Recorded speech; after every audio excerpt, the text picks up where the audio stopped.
So this is sort of like a lighthearted talk. I hope that you'll still have some value into it. I think all of the code that I'll show you today was like written today. And like I've done it before, it's worked before, but I wanted to show like it doesn't take too long to write some stuff that you can really have good value on with Slack. So we'll dive into that. Want to thank a couple of sponsors and people. I am a back-end instructor here at the Iron Yard, and so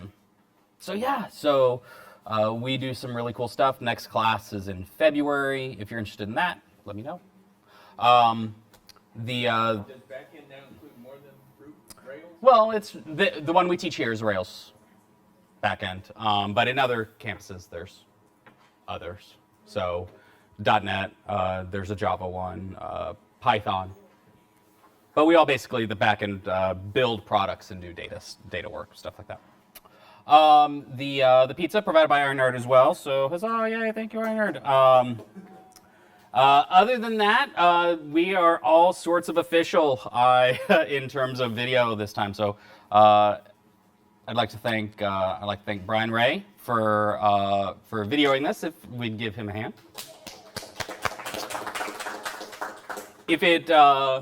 So we'll get this live. We'll tweet it out, get it on the meetup, stuff like that. Once the post is done, but that should be pretty cool. If you have other meetups that you're interested in working with Brian on, he's right there, and he can help you out with that. He's interested in doing this type of stuff, which I think is super awesome. There are very many lots of developers who can't make it out on a Tuesday, Wednesday, Thursday night. So I think this can help everybody. I think it's totally cool. Let's see. Where are the people in the front? You guys will be in the back of your head, so if you stand up, just be careful. That's If you're in the yeah. Let's talk about your head. Okay. service or something, you haven't seen. Coverage blown. I recognize the back of that head. So before we sort of get started, I'm curious, who here has not used some sort of Slack, like as a chat room, that you haven't done it before? What is some sort of Slack mean? Who has not used Slack? You've not? Okay. So that's a very high adoption rate. That's a very high adoption rate. It's freemium. Yes? Yeah, I mean, it's freemium. Yes. I'm blown by that. I think I'm not quite sure I've seen something adopt so fast, so quickly. Can you ask another one? How many people switched from HipChat to Slack? That was us. We did. Anybody else switch from HipChat? So the remainder. The remainder, was Slack sort of like the first chat, or was there another one that you, organization, switched to? Like pure curiosity. What? Link?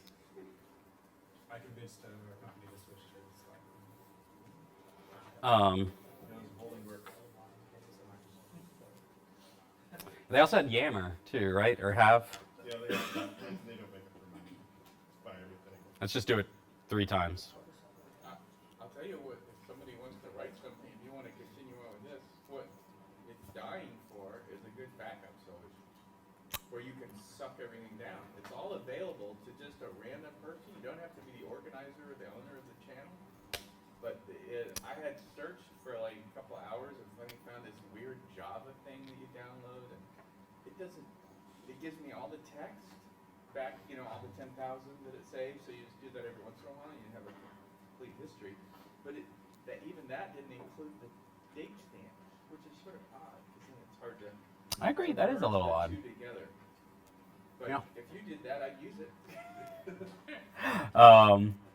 Yeah. So what Lester means is that the free the free communities which the majority are, but not all of them, but the majority are free. They have a max of 10,000 and of messages, Well, which is that you can search, that they save. that they There's save. it doesn't stop after 10,000. It doesn't stop. It just falls circular. That'd be It's the your most role. It's your role. Awesome premium model ever. Where everybody loves it, everybody's happy, and then it just stops until you pay. Yeah. One of the things that's not obvious as a user is that there are private channels. You know, you can make a private channel, just anybody, and people are in there. Yeah, there are definitely a lot of. See all that. Any random person in the channel can see all the private channels and all the private messages. Wait, what? Well, I thought that not was- private messages. I think I grabbed it anyway. Weird.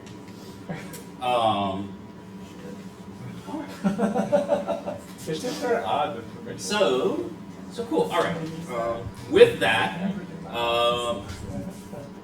here's a story about building you a Slack bot. So we'll get started. All right. So let's get started. Okay. So a Slack bot. A what? All right. So a Slack bot is a bot for Slack. Slack is a chat program. It's like IRC, but it's for profit. But it's also free and extensible, and you can have free communities. So like, the fact that it's for profit doesn't tend to rear its head too much. And it runs on everything you'll ever run across. In a bot, so a bot's like an automated responder. The way that I like to think about these things, though, is like there's a little bit of fun to them. It's not just blank, right? If you can just get a little bit of fun, just a little bit of humor into it, then it has this illusion of artificial intelligence. And the reason you'd want that is just, you know, a little bit of fun. Thinking about it in terms of a butler who does stuff for you, right? I like to think about this sort of like Siri, or I guess Cortana if you have a Microsoft phone, or Google Now or whatever, right? Like with my kids, 4 and 7, we have a great time asking Siri ridiculous questions just to see. Like, hey Siri, do you have any pets? And Siri's all, yeah, I have an Angry Bird. It's kind of funny, right? And then it said, yeah, I've got a magpie. You have to be careful not to feed it after midnight. I just think that like that is fun. Somebody programmed that in just to have a little bit of fun. So as we're building these systems, we can have a little bit of fun with it. All right, so is Slack being used on the reg? Like, are we using this in a very to raise their hands if they've never used it? We had one person who hadn't used Slack out of the room. Slack is being used. In fact, their graph looked like this during their first 6 months. More on mobile than on desktop too, which like this is a very 2013, 2014, 2015 product. PCs get very excited at those. They like this. It is up and to the right. Although that Christmas and New Year's dip, I don't know. But I think if you just cut that out completely, it's still nice. Not completely though. Take a break. Slack is replacing email in organizations. What I mean by this is that instead of sending out huge long emails that dictate policy or talk about dress codes or whatever it is that organizations talk about, if they're on Slack, that's done on Slack now rather than the email. Maybe it's done on email too if they have to be all government official or whatever, but a lot of it's on Slack. The reason that I think that it makes sense on Slack is because of space-time. And so what I mean by that is, let's say that I send out this email that talks about the policies and procedures of how to onboard a new client. All right? N number of employees currently know about this and have this email. But what happens like that next day when somebody's hired on? Do they have access to this email? Do they have access? Maybe it's a document, right? A Word doc that got attached and sent out to everybody. Maybe it's a picture of a document copied and pasted into a Word document, attached and emailed to everybody. Then there's this flurry of like reply all, everybody's replying all, there's this discussion about it, whatever. Employee starts a year later. They may have access to that document, but they don't have access to the discussion around it. They don't have access to see like why certain decisions were made. So if it's in an all searchable area where you can see the discussion around it, then you have a better chance of maybe searching and seeing what all is going on. I think this is a very cool thing. It also incredibly helps with distributed companies, right? If you're all sitting around looking at each other, the chances that you're all on Slack and all discussion happens on Slack is fairly low.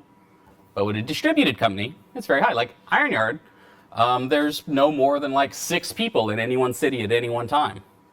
100-something employees at this point. So I think 6 is low. I think Greenville has a bunch of people. But all discussion happens on Slack. All discussion searchable. All discussion is asynchronous. This allows for this type of thing to happen. It also really helps when you've got people in London. And you're not on the free Slack. Now we pay for the employee one, but we also have a student Slack, and that one's free. And so free Slack keeps the last 10,000 messages, right? The most current 10,000 messages, I should say. And that timeline for the student Slack, it goes away about 3 days at this point. Yeah, it's not very long. As compared to, say, some of the, like, if you've got buddies on it or whatever, like, group of like 7, 10 people, like, that's going to stay around for quite some time. It could be months or years even. So it gets to the point where you're sort of wondering. So Slack is replacing text. What do I mean by this? I mean on the personal side too. So if it's replacing emails on like an organizational level, I've seen with my group of friends where we used to be on this big text, everybody texts back and forth, that we're moving those conversations to Slack. Now this is a very tech thing for this to happen, but I'm seeing it happen. And so this is sort of like an early indicator, but it's happening. All right, so like why? Why would this be a thing? Well, have you ever had that one friend who like doesn't reply all, or their phone doesn't reply all correctly? Maybe they were on an iPhone and then they switched to an Android and now they're green, and like you send everything and it's all on one thing except for that person's who's on another chat window. Like, what is that? How?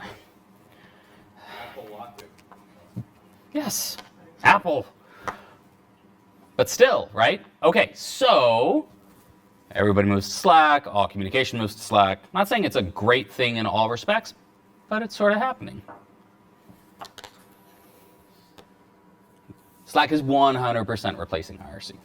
We are seeing this with open source communities.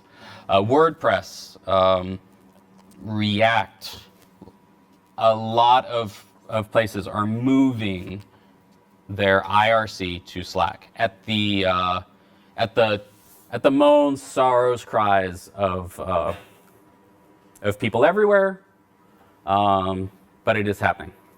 So a lot of communications are moving. But it's not just text messages. It's not just you sending something to someone and it seeing and being able to search, because it can do other stuff too, right? What's probably the one thing that you learn? I think the first thing you learn is that you can paste in a link to an image and have it show up, right? So you start seeing like animated GIFs show in your timelines. And then that becomes funny, haha funnies. But then there's other things that you can do. Links to, sending a link to a GitHub repository includes information about that repository. So it includes previews. Link a gist, yep. You can link a gist, and Multiple files? I don't think the multiple files works. Yeah, it does. It does? Yeah, it asks you if you'd like to post them all. Very cool. It formats code. That's nice, right? So you can send stuff and be like, who wrote this? And then somebody actually runs like get blame on it, and it's like, you did. And you're like, yeah, I did.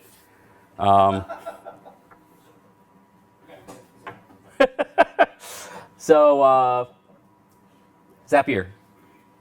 Anybody use Zapier for anything before? Cool, a couple people. So this is sort of like a if whatever, like if this then that. So it's based on this idea of triggers. So stuff that you could do includes whenever somebody searches for you on Twitter, have it send you an email, or whenever a Stripe charge is made, send you a text message. So it connects to all of these different web services and then gives you a way that you can like zoink in. So maybe somebody, I've done this before, somebody makes a purchase of one of your products on like Gumroad. So you could be like, okay, create a entry for them on this drip email list. It's kind of neat, and it's automated, and it just works. Well, one of the things that they have is Slack. So, for example, you could do like Twitter mentions for you, your organization, whatever, to Slack. This just works. You have Slack, you click it. Whenever somebody mentions a certain term or whatever on Twitter, it'll post it in Slack so that you can see. Is that taking one of your integrations for free Slack? Yes. Zapier would be. So you get 5. I actually don't know the answer to how many integrations you get on free Slack, but you do get a couple. So other ideas, Stripe purchases. Somebody purchases on Stripe, you get it in Slack. Email to support. Somebody emails your support, you post it in Slack. A Honey Badger issue, GitHub issues, all of this stuff can be posted into Slack. Now, it doesn't necessarily have to be in your general room where you have everybody. It could be a specific room, you know, sort of whatever. I've been on a dev team where they posted like all exceptions, all activity on any of the GitHub repo. Like somebody would go and comment on a GitHub issue. That would show up in the Slack room. And it was a lot of noise. So you sort of have to weigh what it is you're looking for so that you don't get boggled down in the noise, right? You want the signal to noise ratio to be high. But if you have certain rooms that are contained noisy rooms that you could then search on later, that's not a bad idea. So if Zapier can do it, what can we do? Or restate it. How can we as developers use this power for either good or evil, depending on what we want? Things that Brian Dorton, the campus director here at iNerd, and I have done.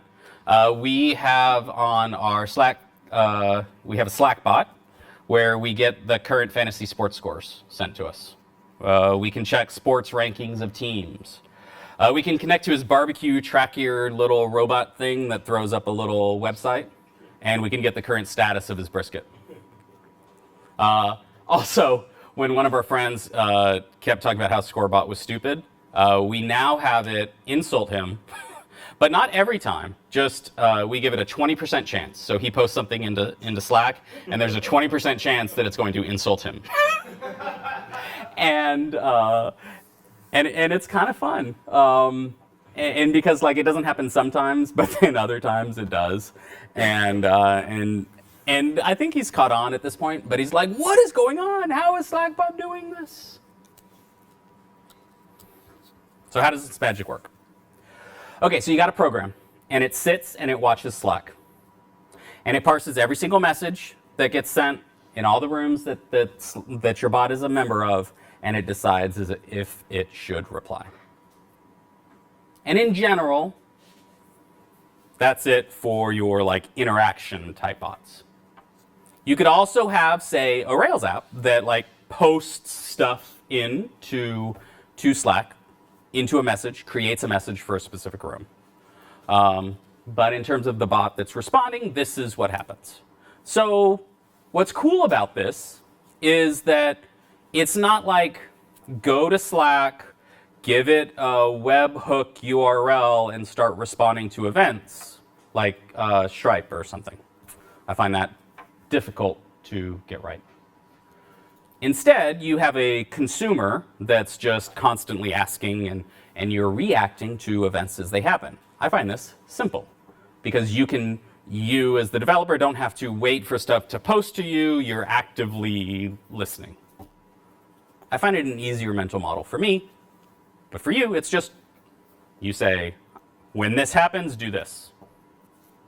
We'll look at some code in a second. Can you set up Slack so it does a webhook when there's a message? You can. So, no callbacks. It can run in dev mode easily. This is a big deal, right? You don't have to somehow figure out that there's going to post from Slack to your local dev. It runs on free Slack, and yeah, there's a gem for that. So which gems? Well, there's Slack RubyBot, or there's Slack Ruby Client.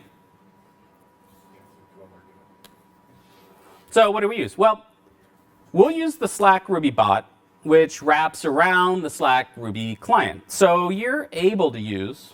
I'm sorry, is the Slack Ruby client the official thing from Slack? No, neither of them are Slack official. They're both community open source.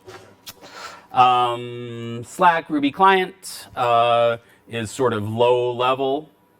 Slack Ruby Bot is a thing that is meant to do exactly what we're doing. You set a command that matches a certain thing, does a thing. So it takes care of a lot of the low level stuff for you, which is nice. All right, so how do you do it? So first you go and you create a team.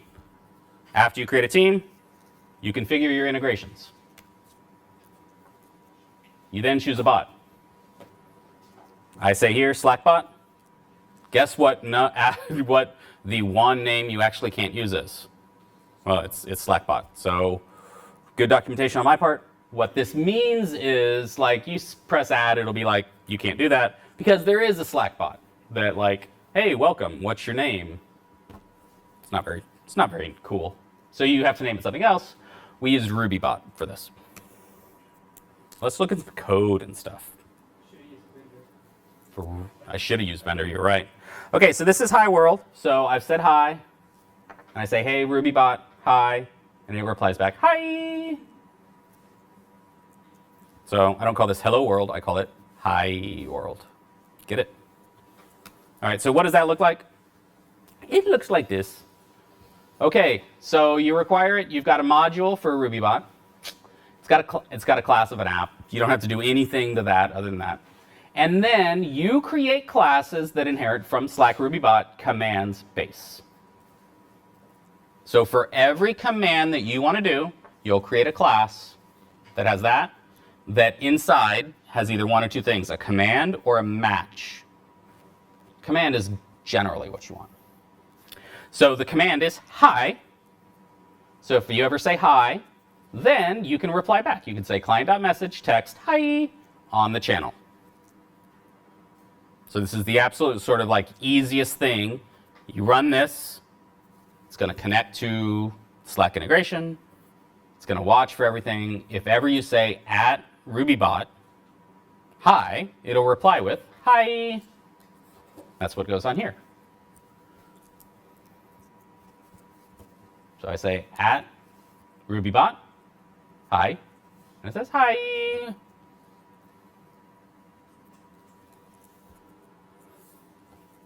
I wrote a connection to Wolfram Alpha, which I think is very cool. So you could say at RubyBot distance, or Wolf distance from Houston to Austin, and I'm gonna pause. Oh, I can't pause it, but I like that it says, hey, this is the light in vacuum.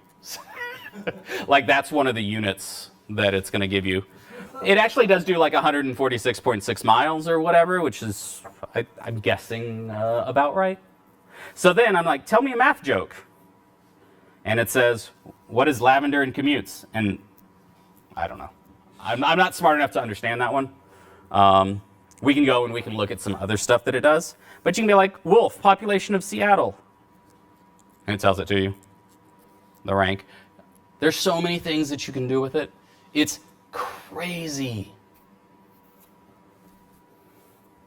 So here's back from the, oh, I like this. Wolf distance from Earth to Sun in hectares. Well, it says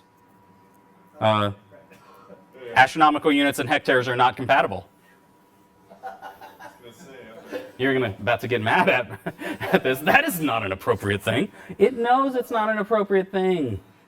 So, so you can be like, last Friday plus 12 weeks. It'll do that. List of U.S. presidents. It'll do that. #1 song in 1979. It'll do that. Population of Houston in 1952. It'll do that. All sorts of stuff it'll do. And now you don't even have to open a web browser. Am I right? All right, so how do you do that?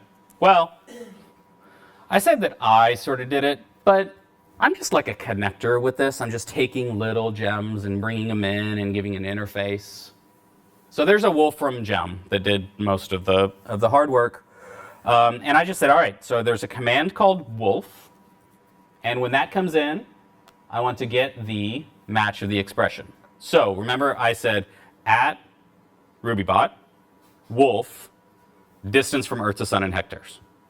So the match of the expression is the distance from Earth to Sun in hectares. That's that part of it. It did all that for me. I didn't have to parse out any of the rest of the stuff. It did that for me. And then I just basically pass that along to Wolfram. It comes back, I format the results a bit, and then I send that out.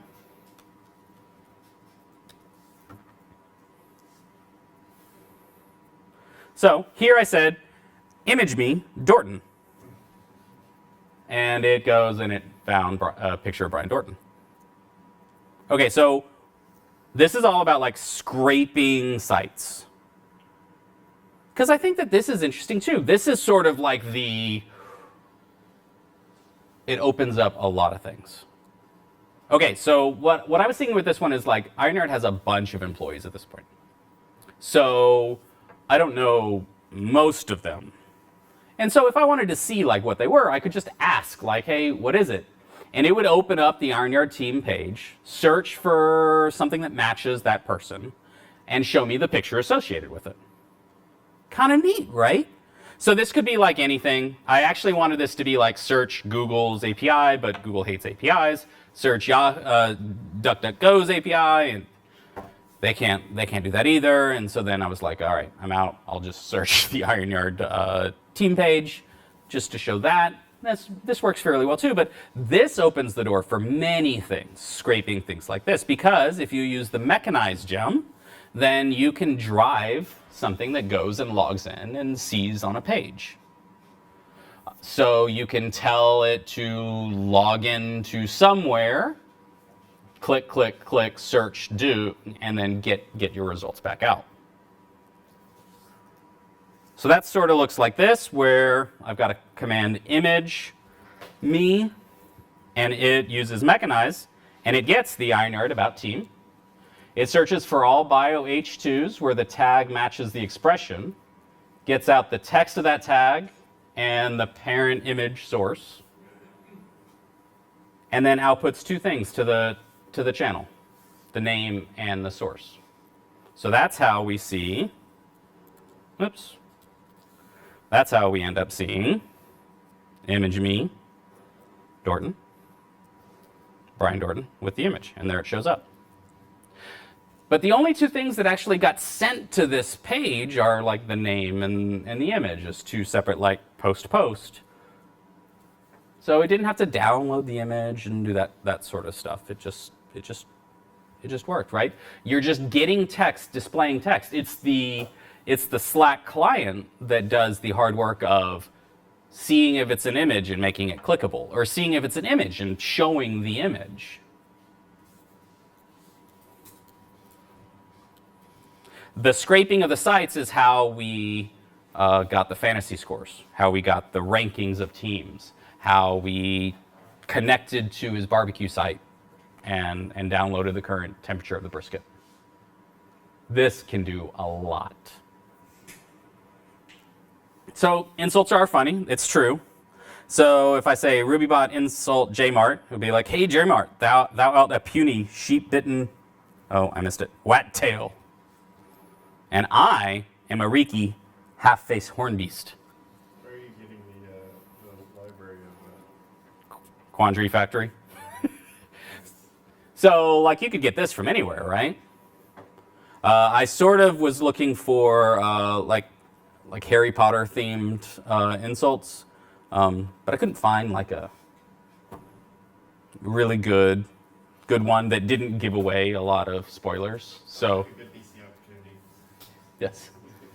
Up and to the right, my friend. So here, anytime that we say insult, I say, all right, well, I'm going to use the HTTP gem, and I'm going to get this, parse it in a JSON, get out the insult, and then send it back to the client.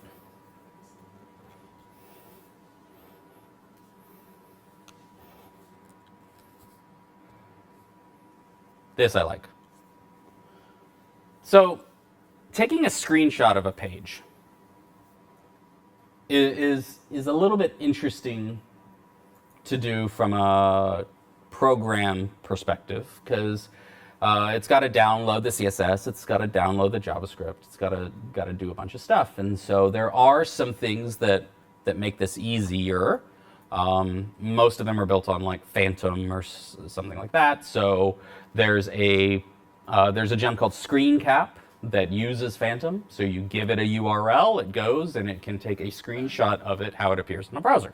So I thought what'd be cool is if I could say at RubyBot ScreenCap or screenshot TaylorSwift.com and have it come back with It's good. Waiting for it to be like not allowed.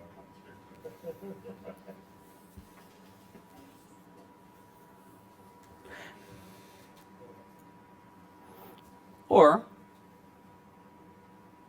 maybe rubylang.org. This question is the good or the evil part? I think this could be somewhat evil. But there you go. Do you know there's entire sets of companies that just create thumbnails of web pages? No, I didn't.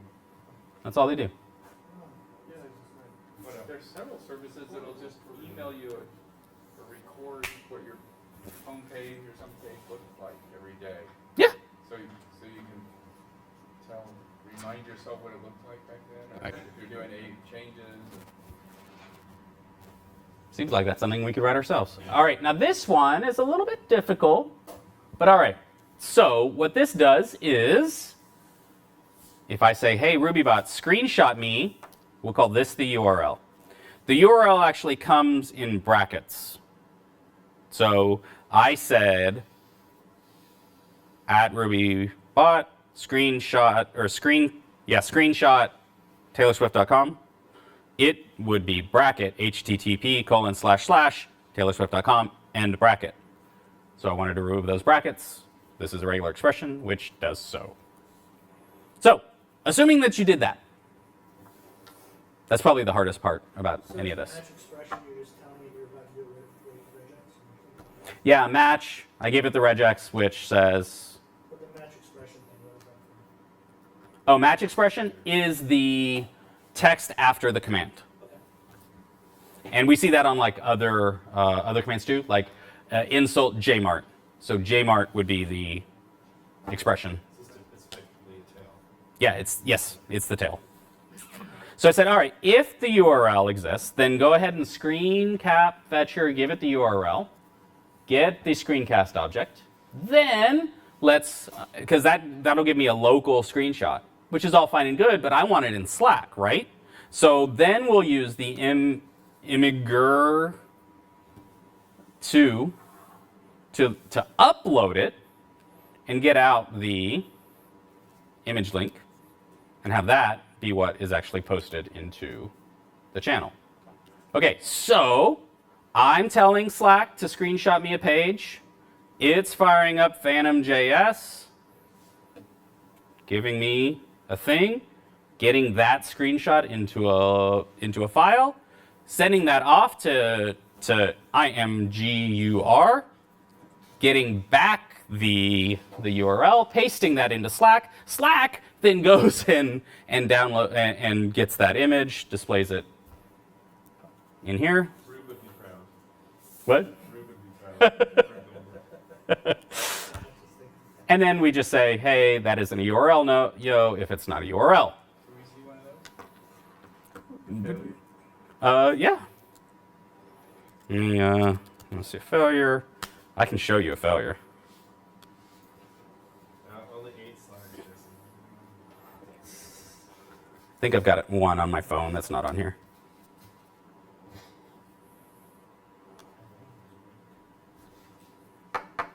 Boo. No. No, you may not. Maybe later. Maybe it'll start and we can show it in a little bit. The demo guy. So let's talk about some other people's good ideas that like I'm sort of mad that I didn't think of, but that they thought of that I think could be really cool if you spent time on this. So Patrick McKenzie.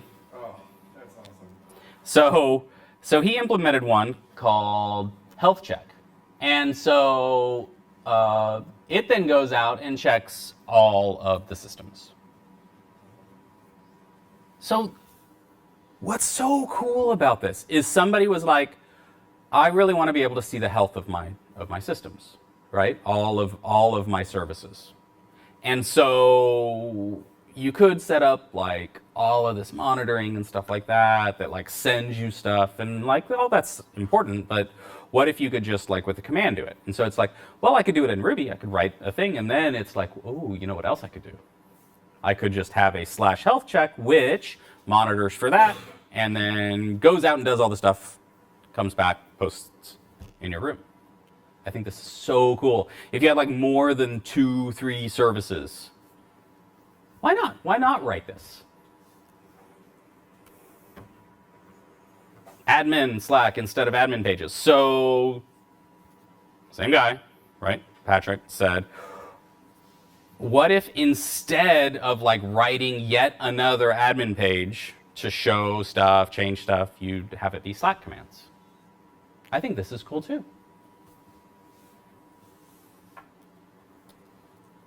Daily stand-ups. This is from. Is that admin thing to you mean just manipulate data? Well, I think you could do whatever you wanted to it. I think I think that if you, I think it would make the most sense if you do stuff like show me signups in the last 24 hours. Show me the last one again. This one. Oh, sorry. Yeah, sorry. And so, I mean, like, I think that you could go pretty far with this, especially if it's like spinning up more servers. You could do that through here. It can become pretty powerful. The downside that we'll talk about is like you're limited in what your interface is. So it's primarily a text interface, and not even like DOS interfacing where, but just very simple. You have texts with an end of a line. You have text with an end of a line. Yeah, but this is stuff that we struggle with in chat all the time. Like inside, it's just nicely formatted and pretty. Totally. It's still the add-ons are the image stuff. So daily stand-ups. I've seen some people do this where Slack schedules that every day it sends like you a reminder for you to like output your stuff into a daily stand-ups room. In the Iron barbecue channel, every Friday I send a reminder that it's been too long since you've had barbecue, because Friday's a good day for barbecue. I think this is really cool. Merging features, this is sort of like a GitHub kind of staple. So back on HipChat, they had Hubot, and Hubot with GitHub would do very many things. So they manage their entire deployment pipeline through their chat program. So GitHub had a problem, and their problem was that they wanted to deploy more, and so they did, but they had like many people, and they were starting to do like hundreds of deploys a day. And so their problem was, if I had this change that I wanted to go live, how, like, if we're going to do 100 in this, let's call it a 10-hour period, so that's 10 an hour, how do I know when my time is? And do I like log into servers, and do I do that? Like, how does this happen? Do you have a devs team that just does installs? And so they created a way where you could tell Hubot that you wanted to, you had a feature branch that you wanted to deploy. And so it's like, okay, you're 14th in line. I'll let you know when it's live. And so then each one would go live, and then they do a status check. And then the next one would go live, and then it'd tell you, hey, yours is now live, so that you go look at it or whatever. They then said, well, I don't want it to go live to everybody. I just want it to go live to like 20% of users, so that I could gauge feedback. Literally gauge it on number of Twitter mentions. Like, they graph their Twitter mentions, and if they see a spike, they'll go and see what features went live soon and see if that needs to be rolled back. Isn't that just amazing? I think it's amazing. But the whole idea is, like, we've got all this information, what can we act on it? If you think about it, it's like these are just these little robots that are doing things for you. So this one says, hey, Hubot, I'd like you to merge this request. Hubot's like, are you sure? Yes. Okay, it's merged. Beep, boop, beep, boop. So after doing this with on a couple different Slack communities, and then today, what lessons do we have? So formatting responses. You do all of the text formatting. So I feel like Auto format code for you like you normally when you paste it, and you don't get any of that. you don't get any of that. That's rough. And so, like, there are a couple of programmers in here that likely say in their intro to programming course, they're writing C out to the command line or Java out to the command line or something, and had to create like reports or like show stuff. And so you had to think like, all right, so I've got reports, so I've got these columns, so it's like padding to the left, to the right, so that you all line up. Because when you do HTML, you don't really have to think about that, right? Just throw it in a table, or if you wanted to be like an LI with a span that has a width, or whatever, like inline block, Flexbox. There's all a pyramid of technologies to make us not have to do this. But it's pure text, which means that if you wanted to have things like columns next to each other, in general, you have to either get like the table markdown formatted just perfectly, or you have to like, okay, I've got this thing, rpad justify whatever, to get them to look nice. Probably some library you can steal. Or write. Steal. So the thing about this is, like, a lot of times you just get text and you just display it. Think back to some of the like Wolfram examples. A lot of it was too much text, right? And so the question would then be, how can I format this so that I can see it without having to read it, right? Like, that's what we spend a lot of time with usability on, is so that people can see without having to concentrate. Do you have access to any of the Slack preview stuff through that API? Most of the time, you are just straight up like posting. Pasting whatever you're pasting. You're pasting and like But I mean, if they open that up, I mean, that would be great, right? 'Cause yes. you still have to define what preview was. Well, so there has to be a way that, like, when you do like code samples, like with the screenshot, so you could probably cheat and approximate the same thing, but you would have to have like Yeah. what's that Python-based formatting library? Pigments is what. Pigments, But so they still like they'll do like GitHub formatted markdown, but it might be that you have to do that processing I guess you could just before throw you it all to a before you gist, post. like, throw it all to like a gist and then the gist back. Yes. Yeah. Like with a gist. Yeah. So you could cheat something there. Yeah. Or render it to an image Yeah, that's what I was saying. and then post the image. Like, but these are not like, hey, this is totally easy and I can get this done in a day, right? I think that the majority of cases is you are sending messages and they are text and they're sort of simple, like it's a user interface defined by restraint.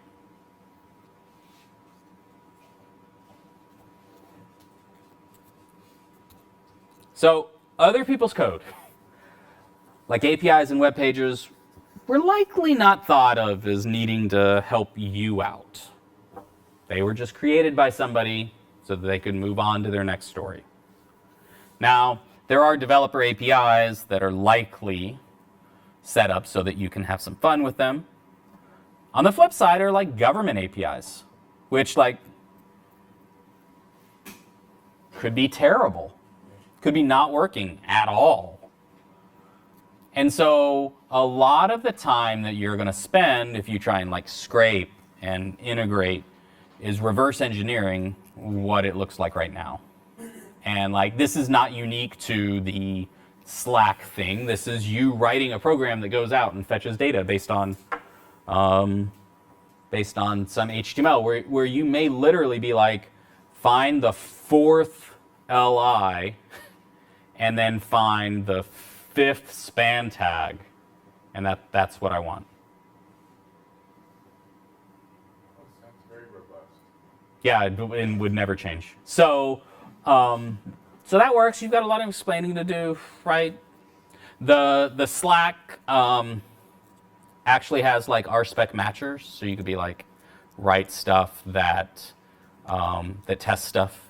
So if I were to do this for real, I would absolutely do that, where like I am actually pulling down, maybe it's with VCR that does every day or whatever, but like actually pull down the response and actually test that it's good, not just what it was like today.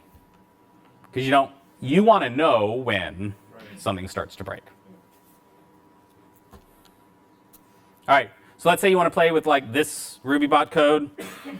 Here's the tech that I used. So we'll go through the Slack RubyBot. That's the big thing that gave us the conventions for here's a command with how to match. .env I used to get environment variables. Wolfram actually connects to Wolfram Alpha. HTTP is what and I highly recommend when you're pulling down JSON. Mechanize is for screen scraping. Screen cap is a wrapper around Phantom to get a screencast, and Imager 2 for publishing images up to the internet, so that you could then get the links and paste them in. So all this tech together made just the stuff that we saw.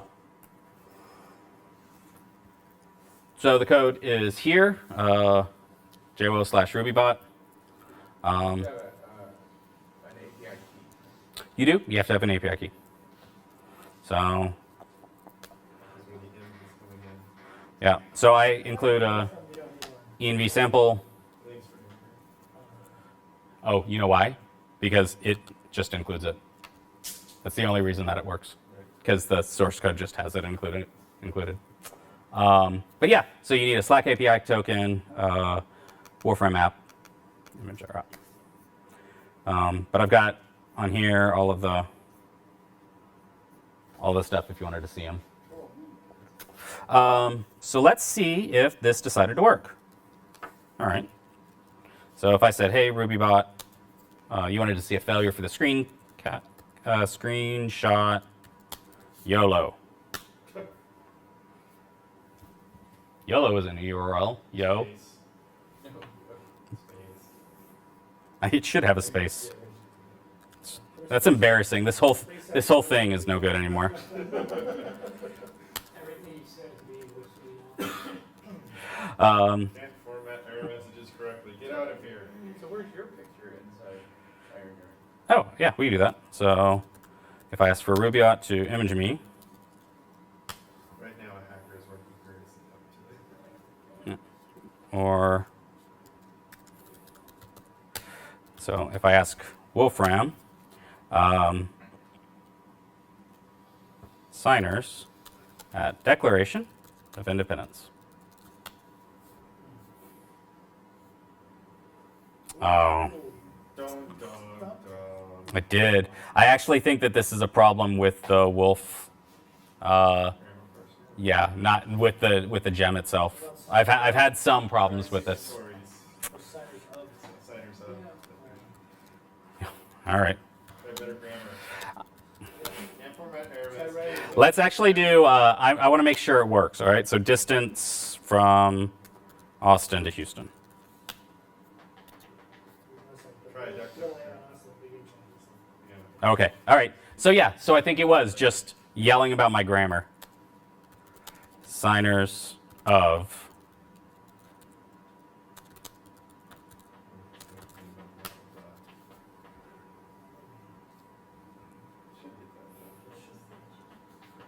Yeah, it's thinking. Yay. Much noisier. Kind of neat, right? Very neat. What else? We could say, oh, I like this. Like 1736, 279 years ago. That doesn't work so well. What's the size of a golf ball? Dun, dun, dun. Boo. Some of these work. Size of baseball there. Tell me a joke.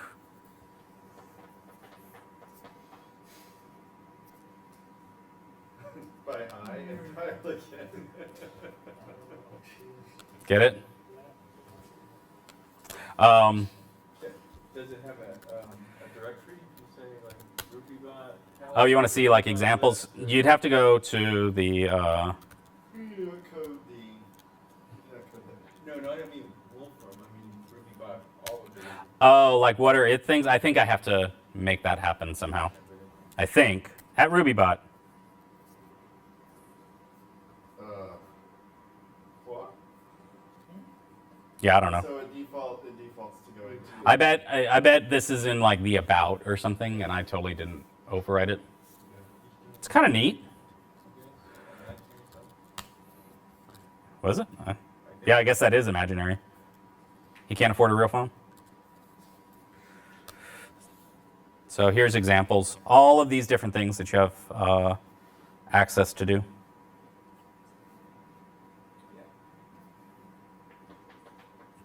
Yeah. How many calories in the McDonald's hamburger? I tried the how many calories before. Let's see. So food and nutrition. How many people does a 20-pound turkey feed? Let's see There if. you go. Let's Oh.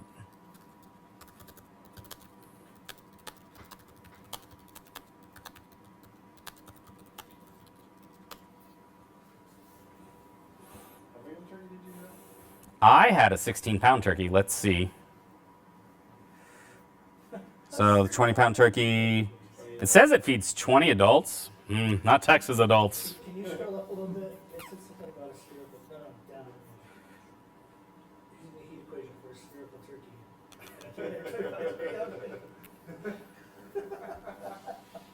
I'm telling you, you can get lost just having fun on this.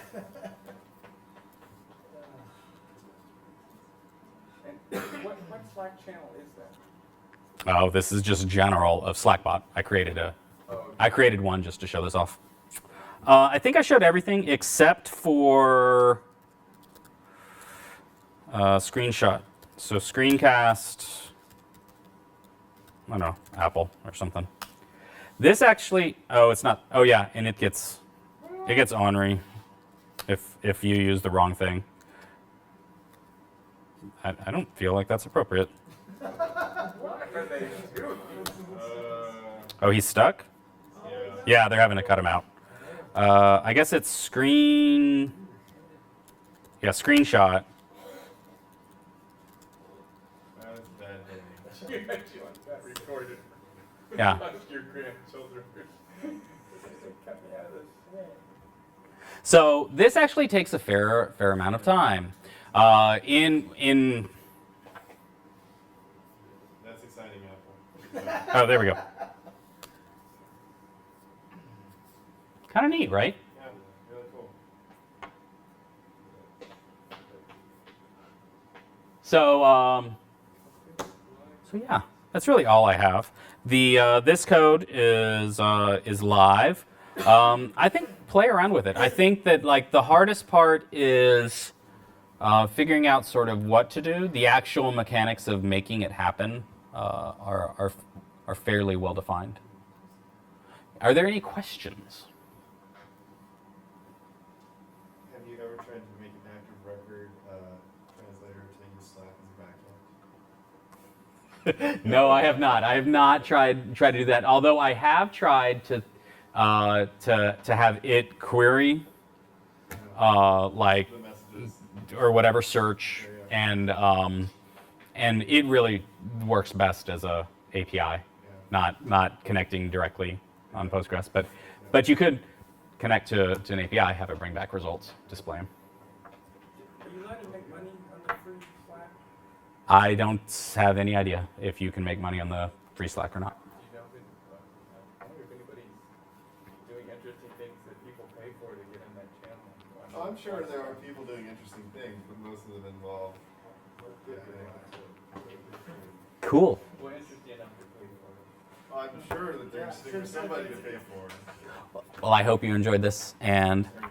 thank you for a very good 2015, and looking forward to 2016. Thank you all very much.